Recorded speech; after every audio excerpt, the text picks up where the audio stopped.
السلام علیکم ورحمۃ اللہ وبرکاتہ۔ امید ہے کہ آپ لوگ خیریت سے ہوں گے۔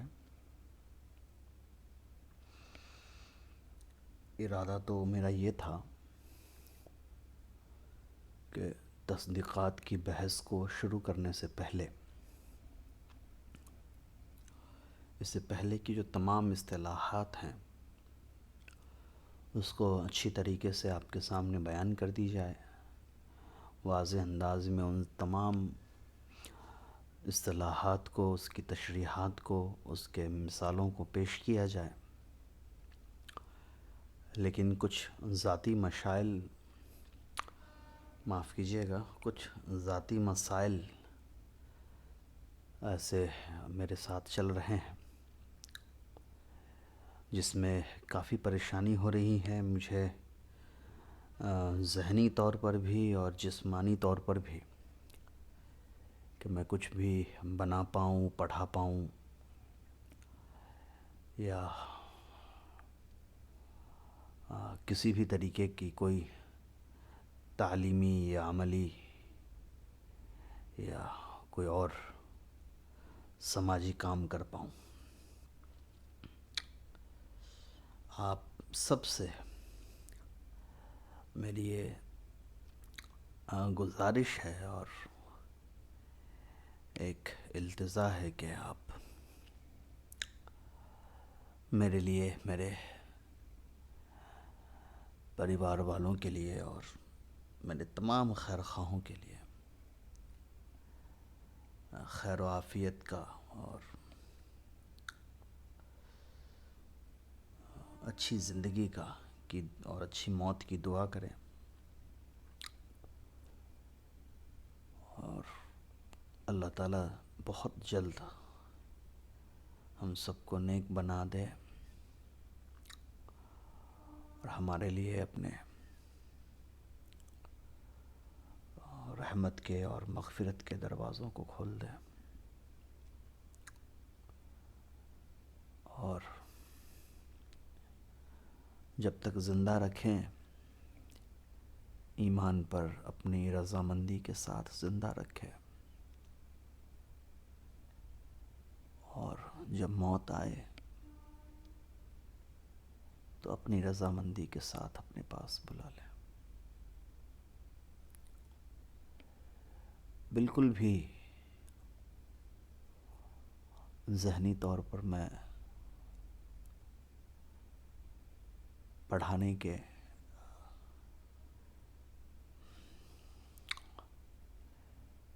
لیے تیار نہیں ہوں، لیکن آپ سے وعدہ کیا گیا ہے اور مجھے بالکل بھی یہ بات کہتے ہوئے کوئی ہچکچاہٹ نہیں ہوتی ہے کہ مجھے زندگی میں سارے اچھے کاموں میں سے جو سب سے زیادہ مزہ آتا ہے اور خوشی ہوتی ہے، قلبی اور ذہنی سکون کسی کام میں ملتی ہے تو وہ مجھے پڑھنے پڑھانے میں ملتی ہے۔ تقریباً پچھلے 10 سالوں سے میں پڑھا رہا ہوں اور ہر قسم کے حالات ہم نے دیکھے ہیں، اور ان تمام حالات میں بھی میرے اسی تعلیمی ذوق نے اور شوق نے مجھے مضبوطی عطا کی ہے اور مجھے ہمت عطا کی ہے کہ میں لگاتار کام کرتا رہوں۔ اس لیے تھوڑا سا آپ سے بھی گزارش ہے کہ جہاں ہم دعا کریں وہاں تھوڑا سا آپ میرا ساتھ دیں اور مجھے بھی آپ درگزر کر دیں، کلاس کی تاخیر کو لے کر کے ہو یا اپنے وعدوں کو پورا کرنے کو لے کر کے ہو یا کسی بھی اور طرح کی کوئی کمٹمنٹ آپ سے کی گئی ہو اس کو لے کر کے ہو۔ بہت جلد انشاءاللہ ہم پھر سے بہتر بننے کی کوشش میں ہیں اور بہتر بن کر کے آپ کے سامنے آئیں گے۔ چلیے آج کا سبق شروع کرتے ہیں۔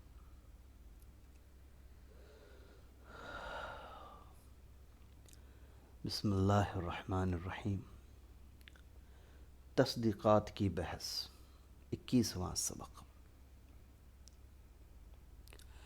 اب تک 20 سبق تک ہم لوگوں نے علم کے بارے میں پڑھا، علم سے متعلق تمام چیزوں کے بارے میں پڑھا، اسی میں پھر ہم نے تصور کے بارے میں پڑھا، اور تصور کے ساتھ ایک اور قسم تھی جو تھی تصدیق۔ تو آج ہم لوگ تصدیق کے بارے میں پڑھنے جا رہے ہیں۔ تصدیق کہا جاتا ہے کسی بات کو ثابت کر دینا۔ عام طور پر تصدیق کا استعمال جو ہوتا ہے وہ مثبت بات کے لیے ہوتا ہے نا، کسی بات کی کہ پازیٹیونیس کو، اس کے اسٹیبلشمنٹ کو بتانے کے لیے ہوتا ہے۔ حالانکہ تصدیق مثبت کی بھی ہو سکتی ہے اور منفی کی بھی ہو سکتی ہے۔ تو لفظی ترجمہ تصدیق کے معنی ہوتا ہے سچ کو ثابت کر دینا، لیکن عام زبانی طور پر جب ہم اپنے عام زندگی میں دیکھتے ہیں تو کبھی کبھی ہم کو جھوٹ بھی ثابت کرنی پڑتی ہے، کبھی کبھی سچ بھی ثابت کرنی پڑتی ہے۔ تو پتہ چلا کہ تصدیق مثبت بھی ہو سکتا ہے اور منفی بھی ہو سکتا ہے۔ چلیے 21واں سبق ہمارا ہے، جہاں سب سے پہلے ہم پڑھ رہے ہیں قضیہ کی تعریف۔ قضیہ اصل میں فیصلے کو کہا جاتا ہے، اور قضیہ کو سمجھنے کے لیے اس سے جڑے ہوئے کچھ الفاظ ہیں، اصطلاحات ہیں، اس کو سمجھ لیتے ہیں۔ پہلا ہے دلیل اور حجت کی تعریف، تیسرے سبق میں گزر چکی ہے۔ دلیل 2 یا زیادہ قضیوں سے مرکب ہوتی ہے۔ تو کہہ رہے ہیں کہ دلیل کا ذکر تو پہلے گزر چکا، اور وہاں ہم نے قضیہ کے بارے میں سمجھا تھا، اور میں نے پھر آپ کو سمجھایا تھا کہ قضیہ جو ہوتا ہے وہ ایک ایسا جملہ ہوتا ہے جو اصل میں مرکب ہوتا ہے۔ جملے کو اگر بانٹا جائے تو 2 ٹکڑوں میں بٹ سکتا ہے۔ تو کہہ رہے ہیں کہ قضیہ وہ مرکب بات ہے جس کے کہنے والے کو سچا یا جھوٹا کہہ سکتے ہیں۔ اسی چیز کو نحو کی اصطلاحات میں آپ خبر کے بارے میں پڑھتے ہیں کہ خبر ایک ایسی چیز ہے، جملے خبریہ ایک ایسی جملہ ہے کہ جس کے کہنے والے کو آپ سچا یا جھوٹا کہہ سکتے ہیں۔ اور یہاں پر رہے کہ قضیہ وہ مرکب بات ہے، یعنی قضیہ وہ 2 جملے ہوتے ہیں، یا 2 جملے اگر نہ بھی ہو تو وہ 2 لفظ ہوتے ہیں جو آپس میں اس طرح جڑے ہوئے ہوتے ہیں کہ ان دونوں لفظ کو ملا کر ہم اس کو سچا بھی کہہ سکتے ہیں، جھوٹا بھی کہہ سکتے ہیں۔ جیسے زید کھڑا ہے اور زید نہیں کھڑا ہے، یا زید کھڑا نہیں ہے۔ تو زید کھڑا ہے نا، یہ 2 لفظ ہیں۔ جیسے آپ کہتے ہیں زید قائم، تو یہ 2 لفظ ہیں، زید قائم۔ اب یہ 2 لفظ آپس میں مل کر کے ایک ایسی بات نکال رہے ہیں کہ جس کو ہم سچا یا جھوٹا کہہ سکتے ہیں، یعنی جملے خبریہ کے طور پہ استعمال کر سکتے ہیں۔ اب جملے خبریہ جو ہوتا ہے وہ 2 طرح کے ہو سکتے ہیں، مثبت بھی ہو سکتا ہے، منفی بھی ہو سکتا ہے۔ یعنی زید کھڑا بھی ہو سکتا ہے، زید کھڑا نہیں بھی ہو سکتا ہے۔ تو نحو میں تو وہ پھر ایک الگ اصطلاح بن جاتی ہے، مگر ہم کو وہاں نہیں جانا ہے۔ ہم کو یہاں رہنا ہے کہ قضیہ اصل میں وہ مرکبات ہے جس کے کہنے والے کو سچا یا جھوٹا کہہ سکتے ہیں۔ تو قضیہ ایک سے زیادہ ایسے لفظ یا جملے جو آپس میں جڑے ہو، اور اس جملے اور لفظ کو جوڑ کر بننے والے جملے کے بارے میں ہم اس کے سچ ہونے یا جھوٹ ہونے کے بارے میں مکمل طور پہ بات کر سکتے ہوں۔ اب یہ 2 طرح کا ہوتا ہے، ایک ہوتا ہے موجبہ اور دوسرا ہوتا ہے سالبہ۔ موجبہ کا مطلب ہوتا ہے کہ جب ایسا جو قضیہ کو جوڑ کر کے جو خبر دی گئی ہے وہ اگر مثبت ہے تو ہم کہیں گے یہ موجبہ ہے، اور اگر وہ منفی ہے تو ہم کہیں گے یہ سالبہ ہے۔ جیسے دیکھیے، قضیہ موجبہ وہ قضیہ ہے جس میں ایک چیز کا دوسری چیز کے لیے ثبوت ہو۔ جیسے زید کھڑا ہے، یہاں زید کا کھڑا ہونے کے لیے ثبوت ہے۔ تو یہ اور قضیہ سالبہ وہ قضیہ ہے جس میں ایک چیز کی دوسری چیز سے نفی کی گئی ہو، جیسے زید کھڑا نہیں ہے تو یہاں زید کے کھڑا نہ ہونے کے بارے میں نفی کی گئی ہے، یعنی زید کے کھڑا نہ ہونے کے بارے میں بتایا گیا۔ تو موجبہ کا مطلب ہو گیا مثبت، سالبہ کا مطلب ہو گیا منفی۔ سلب اصل میں کہتے ہیں کھینچ لینے کو، اور موجب کا مطلب ہوتا ہے ثابت کرنے کو۔ تو وہ قضیہ جس میں ایک جز دوسرے جز کو ثابت کر رہا ہو کہ یہ ہوا ہے تو وہ موجبہ ہے، اور وہ قضیہ جس میں ایک جز دوسرے جز کی نفی کر رہا ہو کہ یہ نہیں ہوا ہے تو وہ سالبہ ہے۔ تو یہ جو قضیہ کی جو قسمیں تھی سالبہ اور موجبہ، یہ کس اعتبار سے تھی؟ یہ آپ کی تھی خبر کے سچ ہونے یا جھوٹ ہونے کے اعتبار سے، صحیح ہونے یا غلط ہونے کے اعتبار سے، مثبت یا منفی ہونے کے اعتبار سے، تینوں طرح سے مان لیجیے۔ تو ٹھیک جیسے جملہ کی الگ الگ قسمیں ہیں نا، آپ کبھی پڑھتے ہیں جملے اسمیہ ہے، یہ جملے فعلیہ ہے، یہ جملے مرکب ناقص ہے، پھر آپ کبھی پڑھ لیتے ہیں کہ جملے خبریہ ہے، جملے انشائیہ ہے۔ تو یہ جو سارے جملوں کی قسمیں ہیں ان کی اپنی اپنی پہچان ہے نا۔ اب دیکھو، جملے اسمیہ جب آپ نحو کے اندر پڑھتے ہیں تو آپ کبھی کبھی بولتے ہیں نا کہ یہ جملے اسمیہ انشائیہ ہے، یہ جملے اسمیہ خبریہ ہے، یا یہ جملے فعلیہ انشائیہ ہے، یا یہ جملے فعلیہ خبریہ ہے۔ تو یہ بات آپ بولتے ہو، تو اس کا کیا مطلب ہوا؟ اس کا مطلب یہ ہوا نا کہ جملے کی الگ الگ اعتبار سے الگ الگ قسمیں ہوتی ہیں۔ جملے کا اسمیہ اور فعلیہ ہونا یہ اس بات سے ہوتا ہے کہ وہ جملہ اسم سے شروع ہوا ہے کہ جملہ فعل سے شروع ہوا ہے۔ جملے کا مثبت یا منفی ہونا اس اعتبار سے ہوتا ہے کہ جملے میں کوئی بات ہوئی ہے یا نہیں ہوئی ہے۔ جملے انشائیہ اس اعتبار سے ہوتا ہے کہ جملے سے کوئی خبر نکلی کہ نہیں نکلی ہے۔ جملے خبریہ اس اعتبار سے ہوتا ہے کہ جملے سے کوئی خبر نکلی ہے، چاہے وہ سچا ہو یا جھوٹا ہو۔ تو پتہ چلا کہ الگ الگ اعتبار سے جملوں کی تقسیم کی جا سکتی ہے، الگ الگ معنی اور الگ الگ موقع کو دیکھ کر کے۔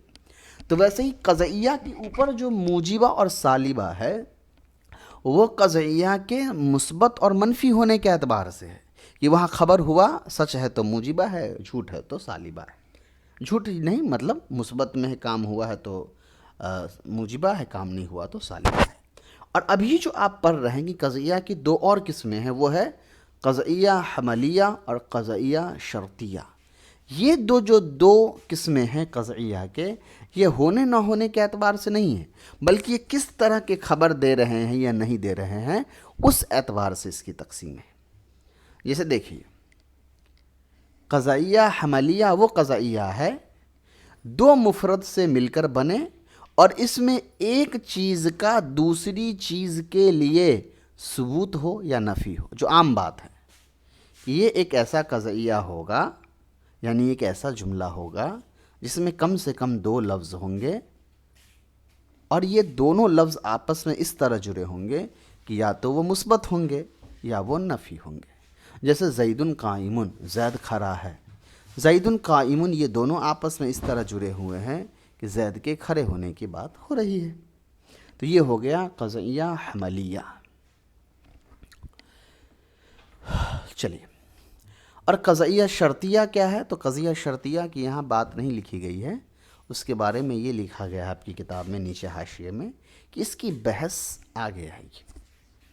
ٹھیک ویسے ہی جیسے نحو میں آپ جملے خبریہ کی بحث پہلے پڑھتے ہیں اور جملے انشائیہ کے بارے میں آپ کو بتایا جاتا ہے کہ آگے آئے گی۔ چلیے، کچھ اور اصطلاحات ہیں جو قضیہ کو سمجھنے سے پہلے اس کے بارے میں ہم کو جاننی چاہیے۔ پہلا دیکھیے، ایک ہے موضوع۔ موضوع کیا ہے؟ قضیہ حملیہ کا پہلا جز۔ موضوع کیا ہے؟ قضیہ حملیہ کا جو پہلا جز ہوتا ہے۔ جیسے آپ دیکھیے، جملے اسمیہ ہوتا ہے تو اس میں ایک ہوتا ہے مبتدا، ایک ہوتا ہے خبر۔ تو اب آپ سے کوئی پوچھتا ہے کہ مبتدا کیا ہے تو آپ کہتے ہیں جملے اسمیہ کا پہلا جز، اور آپ سے پوچھتا ہے خبر کون ہے تو آپ کہتے ہیں جملے اسمیہ کا دوسرا جز یا آخری جز۔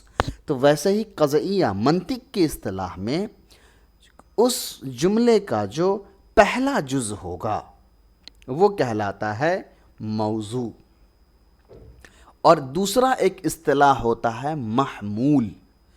یہ جو ہوتا ہے یہ قضعیہ کا دوسرا جز ہوتا ہے، یا نحو کی اصطلاح میں یہ خبر ہوتا ہے اگر جملے اسمیہ ہے تو. اگر جملے فعلیہ ہے تو پھر موضوع ہو جائے گا فاعل اور محمول ہو جائے گا فعل. اس کا تیسرا ہے رابطہ.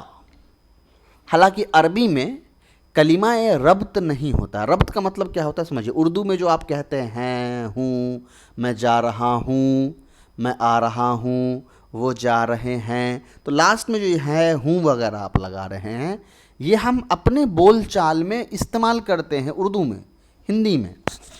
عربی میں یا کسی اور دوسرے زبان میں اس کا عام طور پر ہر جگہ کلمہ ربط نہیں ہوتا ہے.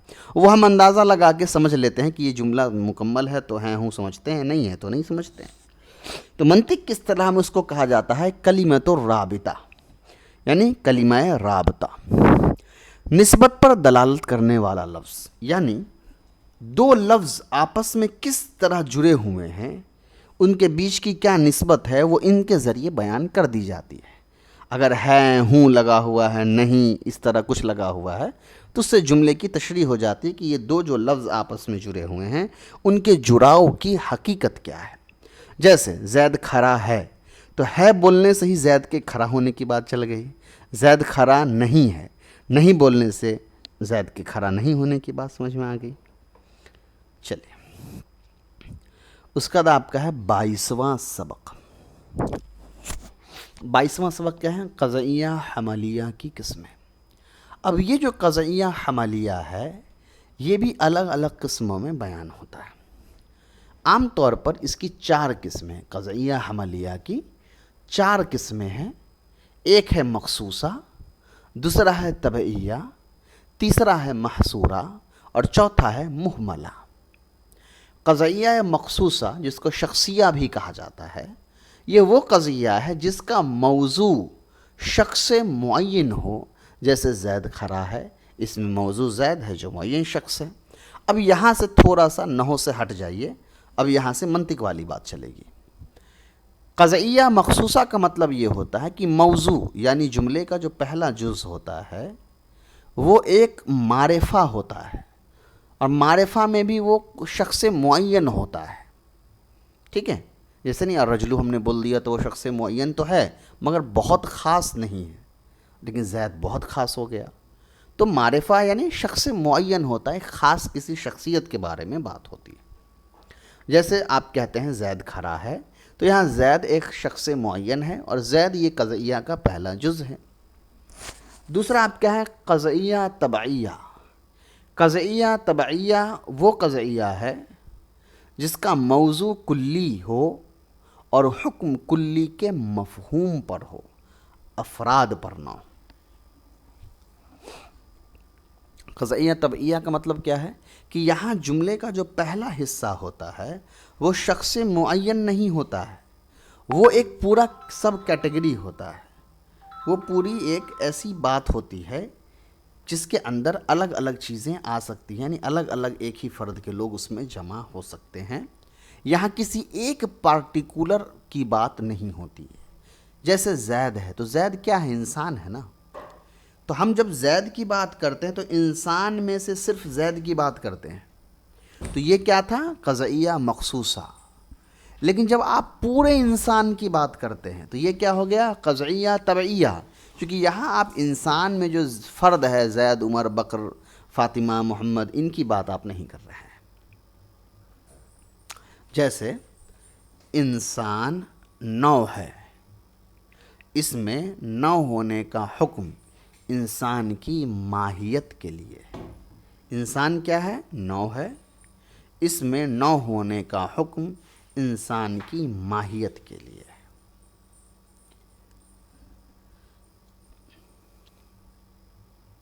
یہ ایک جملہ ہے، یہاں انسان کے بارے میں بتا رہی. انسان ایک نو ہے، یہ جملہ ہے، اور یہ موجبہ ہے کیونکہ یہاں پہلا جز دوسرے جز کو ثابت کر رہا ہے.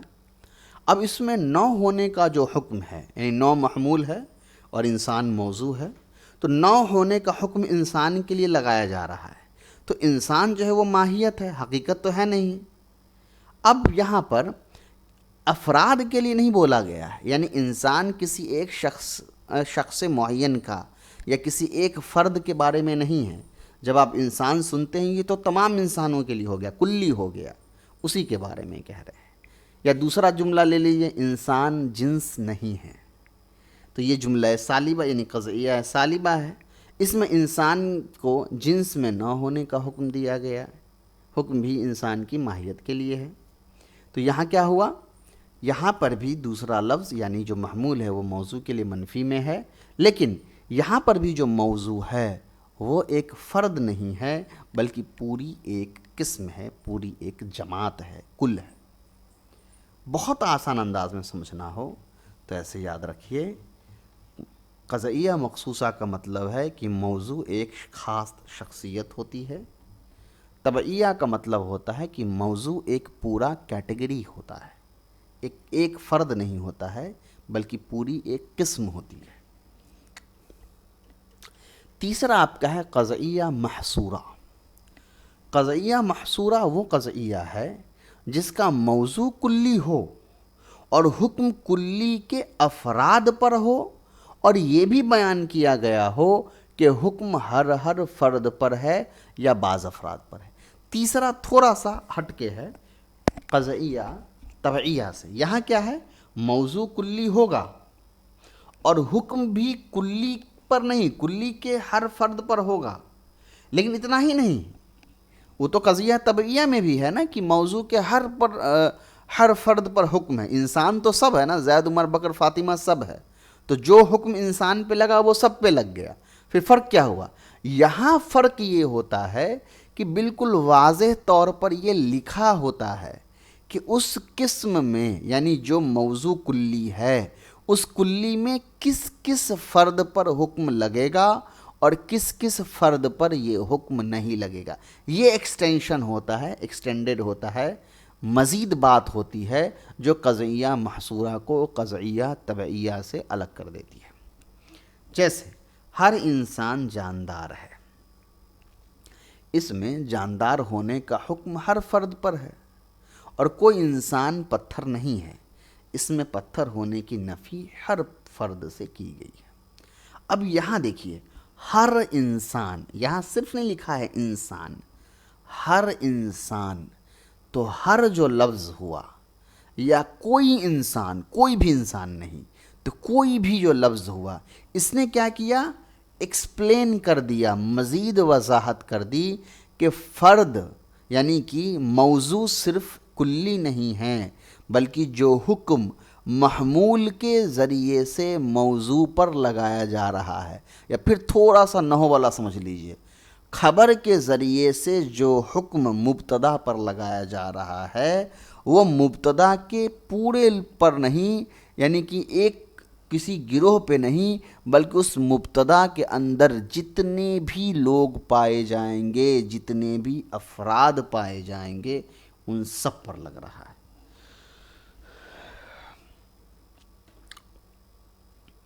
اس کے بعد کہہ رہے ہیں کہ قضعیہ محصورہ کو مصورہ بھی کہتے ہیں، اور جس حرف سے افراد کی مقدار بیان کی جاتی ہے اس کو صور کہتے ہیں، جیسے مذکورہ مثالوں میں لفظ ہر صور ہے۔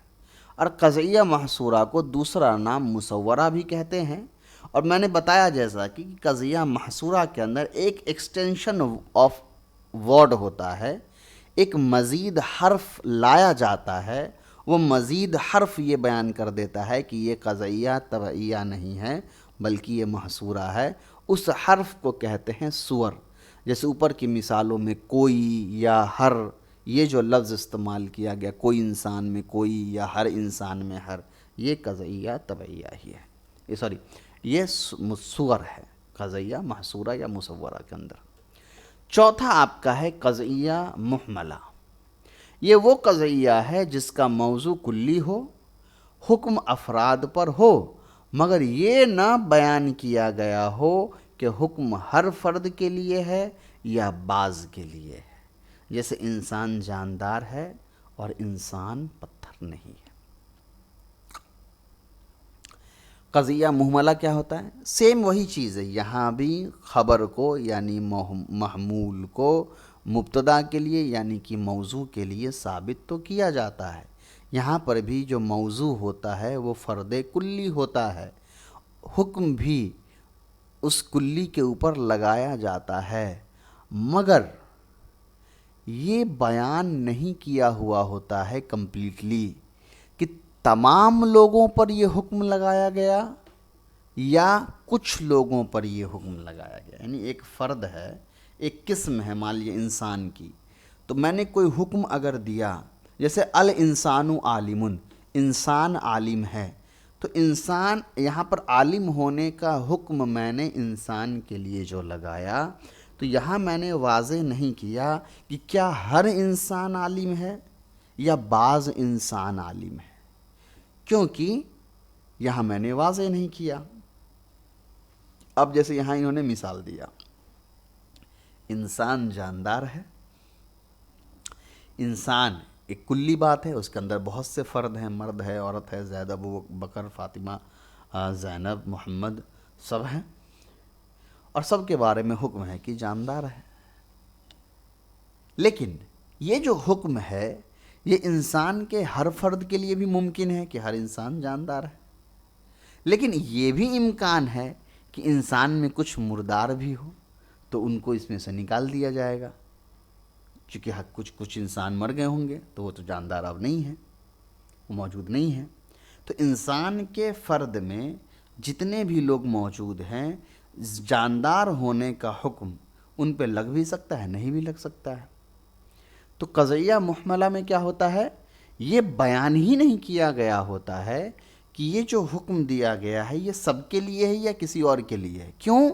کیونکہ وہ حکم جو ہوتا ہے، وہ محمول جو ہوتا ہے، وہ موضوع کے لیے دونوں طرح سے استعمال کیا جا سکتا ہے، فردن فردن بھی اور کلی اعتبار سے بھی، دونوں کے امکان ہوتے ہیں، اور اس کو واضح طور پہ بیان نہیں کیا جاتا ہے کہ ہر فرد کے لیے ہے یا بعض فرد کے لیے ہے، اس لیے اس کو محملہ کہا جاتا ہے، اور اس میں دونوں کی گنجائش ہوتی ہے۔ اس کا آپ کا ہے 23واں سبق، قضیہ محصورہ کی قسمیں۔ قضیہ محصورہ کون ہے؟ یاد رکھیے گا، یہ ہے قضیہ مصورہ، ٹھیک ہے، اسی کو کہا جاتا ہے محصورہ۔ اس قضیہ میں کیا ہوتا ہے؟ یہاں واضح طور پہ لکھا ہوتا ہے کہ پورا فرد مراد ہے یا تھوڑا فرد مراد ہے، ٹھیک ہے۔ قضیہ محصورہ کی 4 قسمیں ہیں، موجبہ کلیہ، موجبہ جزئیہ، سالبہ کلیہ، سالبہ جزئیہ، اور ان کو محصورات اربع کہتے ہیں۔ ان چاروں کو محصورات اربع کہتے ہیں۔ موجبہ کلیہ، تو میں تھوڑا سا اس کو جوڑتا ہوں، موجبہ کلیہ محصورہ وہ قضیہ محصورہ ہے جس میں موضوع کے ہر فرد کے لیے محمول کو ثابت کیا گیا ہو۔ تو قضیہ محصورہ موجبہ یہ کون سی کلی ہے، قضیہ ہے؟ یہ وہ قضیہ ہے جہاں محمول کو موضوع کے ہر فرد کے لیے واضح طور پر ثابت کر دیا گیا ہو، جیسے ہر انسان جاندار ہے، ہر کا لفظ جیسے ہی لگا اس نے تمام انسان کے جاندار ہو جانے کی بات کر دی۔ دوسرا، موجبہ جزئیہ محصورہ وہ قضیہ محصورہ ہے جس میں موضوع کے بعض افراد کے لیے محمول کو ثابت کیا گیا ہو، جیسے بعض جاندار انسان ہیں، تو یہاں بعض لا کر کے بیان کر دیا گیا کہ تمام جاندار کے بارے میں انسان کا حکم نہیں لگایا جا رہا ہے، بلکہ بہت سارے جو جاندار مخلوق ہیں دنیا میں اس میں سے ایک قسم انسان کی بھی ہے۔ تیسرا ہے سالبہ کلیہ محصورہ، یہ وہ قضیہ محصورہ ہے جس میں موضوع کے ہر فرد سے محمول کی نفی کی گئی ہو۔ ظاہر بات ہے سالبہ کا مطلب یہی ہے، کوئی انسان پتھر نہیں ہے، ہر فرد کی نفی کر دی گئی کہ انسان کا ایک بھی فرد پتھر نہیں ہے، اور سالبہ جزئیہ محصورہ وہ قضیہ ہے جہاں محمول کا موضوع کے لیے ہر فرد کی جگہ بعض فرد کی نفی کر دی گئی ہو، جیسے بعض جاندار انسان نہیں ہیں، یعنی جاندار تو بہت ہیں مگر کچھ ایسے جاندار ہیں جن کو انسان نہیں کہہ سکتے۔ کلیئر ہے؟ فائدہ: منطق میں عام طور پر محصورات اربع سے بحث ہوتی ہے، اس لیے ان کو خوب یاد کر لیں۔ اب آپ کی تمرین ہے، اس کو دیکھ لیا جائے۔ امر مسجد میں ہے، یہ آپ کا ہو گیا قضعیہ مخصوصہ، اور اگر اس میں دیکھیں کہ سالبہ ہے یا موجبہ تو یہ موجبہ ہے۔ دوسرا ہے حیوان جنس ہے، تو موجبہ تو ہو گیا، اور حیوان جو ہوتا ہے یہ کلی ہے نا، کیونکہ حیوان ایک تو نہیں ہوتا ہے، حیوان تو بہت سے ہیں، تو یہ آپ کا ہو جائے گا طبعیہ۔ ہر گھوڑا ہنہناتا ہے، ہر لگ گیا تو یہ محصورہ ہو گیا۔ موجبہ بھی آپ کہہ سکتے ہیں چونکہ یہاں بات ثابت ہو رہی ہے۔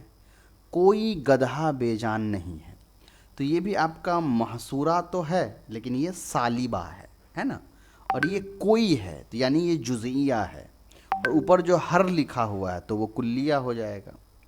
بعض انسان لکھنے والے، یہ بھی جزئیہ ہو جائے گا اور موجبہ ہو جائے گا محصورہ میں۔ بعض انسان ان پڑھ ہیں، جزئیہ محصورہ۔ ہر گھوڑا جسم والا ہے، ہر گھوڑا جسم والا ہے تو ہر آ گیا تو محصورہ۔ اس کے بعد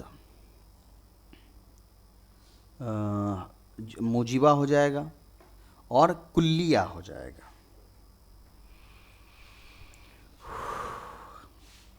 کوئی پتھر انسان نہیں ہے، کوئی پتھر کلی کا نفی ہے تو یہ ہو گیا کلیہ سالبہ، یہ دو تو چیز ہو گئی، اور کوئی ہے تو محصورہ کہہ دیجئے۔ مہملہ کو ایک بار دیکھ لیا جائے، مہملہ کی کوئی مثال ہم لوگ کو سمجھ میں ابھی تک نہیں آئی۔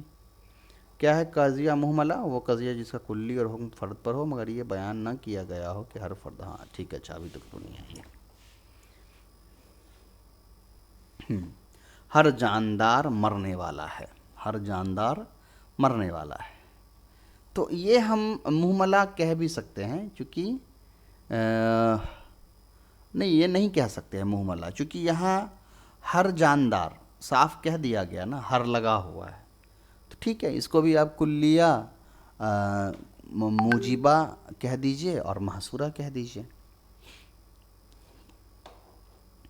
اس کے بعد کہاں ہے؟ ہر متکبر ذلیل ہے، ہر متکبر، یہ بھی وہی ہو جائے گا جزئیہ کلیہ موجبہ محصورہ، یہ والا ہو جائے گا موجبہ کلیہ۔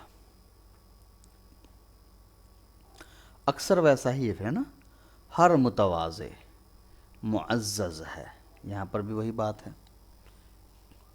کلیہ موجبہ محصورہ۔ ہر حریص خوار ہے، ہر حریص خوار ہے، وہی ہو جائے گا۔ اس کے بعد آپ کا ہے 24واں سبق، قضعیہ شرطیہ۔ قضیہ حملیہ کی ہو گئی کس میں؟ اس کے بعد آپ کی ہے قضعیہ شرطیہ اور اس کی قسمیں۔ اس کو انشاءاللہ ہم لوگ اگلے کلاس میں کر لیتے ہیں۔ السلام علیکم ورحمۃ اللہ۔